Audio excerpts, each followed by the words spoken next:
आज आपण बनवतोय पटकन बनणारी मसूर पुलावची रेसिपी। त्यासाठी आपण काय करूयात, कांदे आणि टोमॅटो कट करून घेऊयात।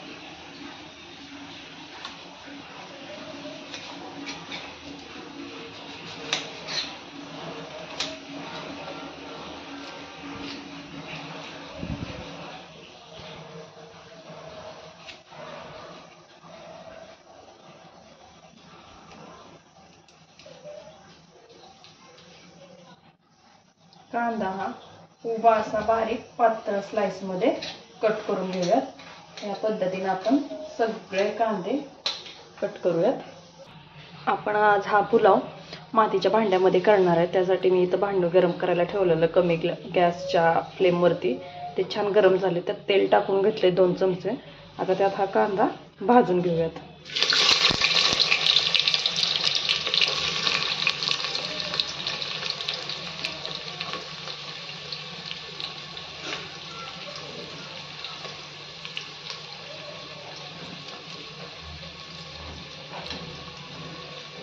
कांदा छान मिक्स करून घेऊयात। हे आपण मातीच्या भांड्यात करतोय, त्यामुळे गॅसची फ्लेम ह्याला लोच ठेवायची। छान असा कांदा भाजून घेऊयात। कांदा भाजतोय तोपर्यंत आपण इथे टोमॅटो, हिरवी मिरची कट करून घेऊयात। टोमॅटो हे आपल्याला उभा पातळ स्लाइस मध्ये कट करून घ्यायचा आहे।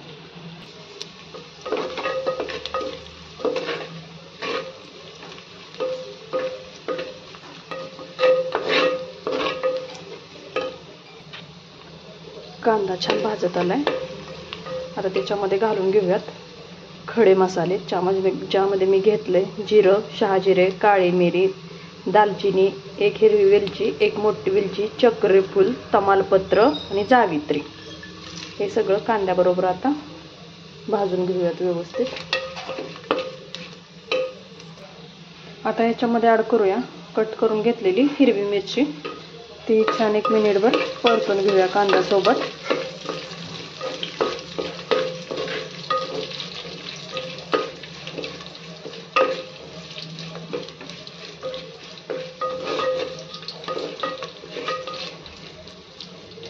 आता याच्यामध्ये ऍड करूयात कट करून घेतलेला टोमॅटो।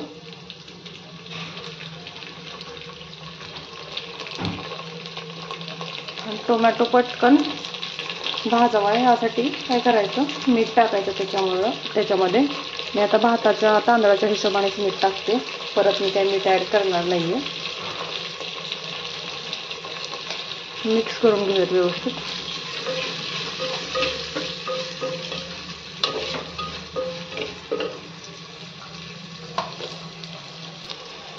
टोमॅटो आपला छान असा भाजत आलाय।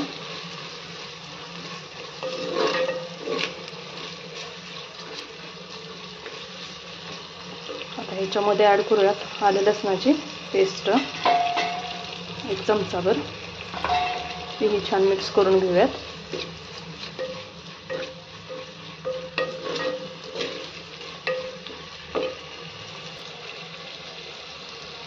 आता काही सुके मसाले ऍड करून घेऊयात।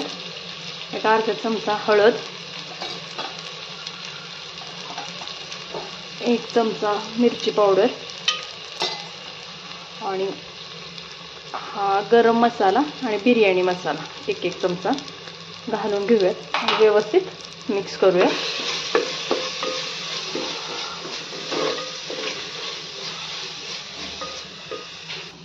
त्याच्यामध्ये घालण्यासाठी मी हा अख्खा मसूर 1 तास भिजत ठेवलेला, तो छान आता भिजलाय, तो घालूयात आणि व्यवस्थित मिक्स करून घेऊयात।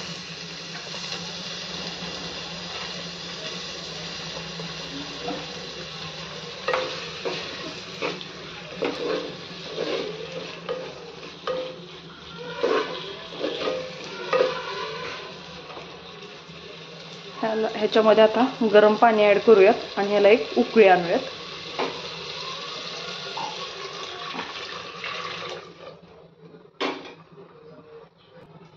थोडस ह्याच्यामध्ये आता लिंबू पिळून घेऊयात, जेणेकरून काय होईल, भात आपला मऊ आणि मोकळा सुटसुटीत होईल।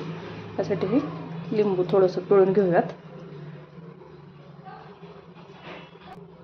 पाण्याला छान उकळी आली. आता त्याच्यामध्ये काय करूया, बारीक चिरलेली कोथिंबीर आणि पुदिना घालून घेऊयात. आणि त्याच्यामध्ये आपण आता स्वच्छ धुवून ठेवलेला 2 वाटी घेतलेला हा बासमती तांदूळ घालून घेऊयात.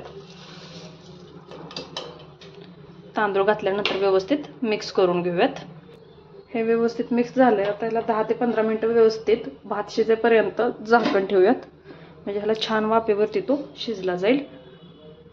तिकडे भात शिजतोय तोपर्यंत काय करायचं, भात शिजल्यानंतर त्याच्यावरती घालण्यासाठी आपल्याला बटाटा फ्राय करून घ्यायचा. त्यासाठी मी बटाटा असा मोठा मोठा कट करून घेतलाय.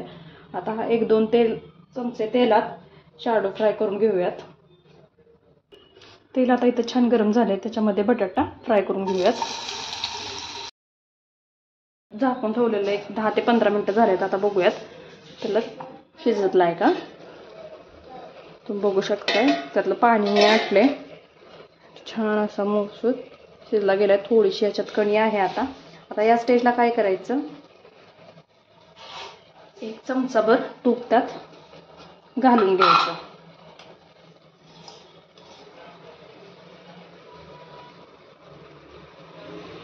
व्यवस्थित त्याला मिक्स करायचं. आणि जो आपण फ्राय करून घेतलेला बटाटा होता तोही आता घालून घेऊयात.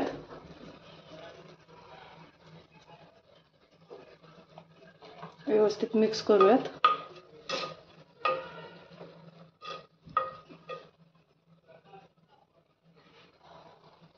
याला अजून 5 ते 10 मिनिटं झाकण देऊन वाफ देऊयात. बघू शकताय छान असा आपला पुलाव तयार झालाय. त्याला कलरही खूप छान आलाय. आता आपण प्लेटमध्ये काढून घेऊयात. छान मोकळा सुटसुटीत असा आपला मसूर पुलाव तयार झालेला आहे. याची रेसिपी तुम्हाला कशी वाटली मला कमेंटमध्ये नक्की सांगा. परत भेटूया अशाच एका नवीन व्हिडिओसह.